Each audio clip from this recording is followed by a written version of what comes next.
The senior asked them to put on mouse costumes, but Shunhei and Ichika refused, which made the senior quite unhappy. Just then, the ground suddenly opened up, and a giant Maneki Neko, beckoning cat, rose up. While the students were observing the Maneki Neko, it suddenly stretched out its neck and swallowed one of the students whole. The rest of the students started running for their lives in a panic, but the cat didn't stop attacking and devoured several more people in no time. At that moment, a bell rolled over. It turned out that as long as they put the bell on the cat, the game would end. Soon after, they noticed a basket on the Maneki Neko's neck and the students who learned the rules.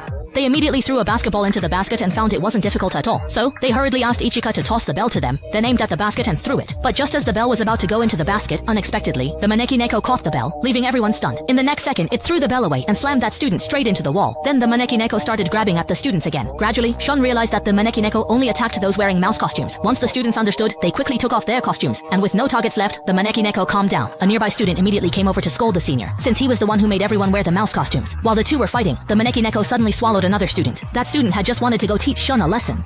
The next second, he was grabbed by the Maneki Neko. At this moment, Shun also realized that if there were no mice left, the Maneki Neko would treat humans as food. Then, it lunged at the students again. At this point, Ichika noticed that there were only 3 minutes left on the bell's timer. Just as he was about to tell the others, the Maneki Neko set its sights on him. As he was about to be swallowed, Shun voluntarily put on the mouse costume. The Maneki Neko immediately lunged at Shun, but he dodged nimbly. Unexpectedly, Shun heard the Maneki Neko say that its back was really itchy. When he took off his hat, the Maneki Neko's words turned into meows, making him realize that only by wearing the mouse costume could he understand what the Maneki Neko was saying. So he quickly climbed onto the Maneki Neko's back and started scratching it, which immediately made the Maneki Neko feel incredibly comfortable. Gradually, Shun realized that his own speed wasn't enough to satisfy the Maneki Neko, so he hurriedly called his classmates over to help. Soon, all the students rushed over, and with everyone's combined effort, the Maneki Neko fell asleep. Just as Shun was about to throw the bell, the upperclassman stopped him, worried that everyone except the person who threw it would die. Then, the upperclassman snatched the bell away, but the other students nearby were unwilling to accept this. Soon, a group of people started fighting over it. Because of their constant arguing, the Maneki Neko woke up again after a short while. It immediately bared its sharp claws and slashed at 2 of the students, instantly cutting them into several pieces. While everyone was at a loss for what to do, Shun noticed a basketball nearby. He and Ichika quickly ran to the equipment room and wrapped the bell up, using this method to distract the Maneki Neko. The two then split up, and at that moment, the Maneki Neko saw that Shun was holding a basketball, which made it sneer. Ichika, standing nearby, hurriedly threw the bell she was holding, and the Maneki Neko immediately swatted the bell away.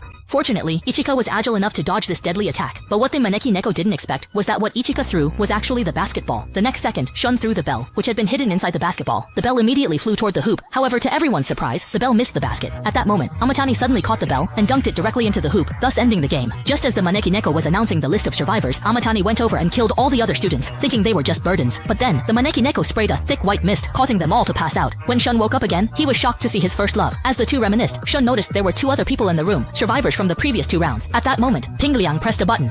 They saw a news broadcast about the floating cube in the sky. They were all inside that cube, and there was no one who could rescue them now. All they could do was wait for the next game to begin. Soon, a message appeared on the projection, saying that if they could open the door, they could leave. At that moment, several dolls walked in. After the second round ended, they would have to guess the name of the doll behind them.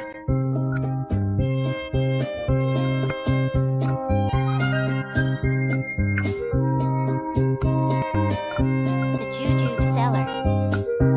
The blindfolded student must... Based on the song just now, the blindfolded student has to guess which doll is standing behind him. This terrifying game made his hands tremble uncontrollably. Soon, he blurted out a name, but when he got it wrong, the surrounding dolls immediately became delighted. Suddenly, one of the doll's eyes turned red.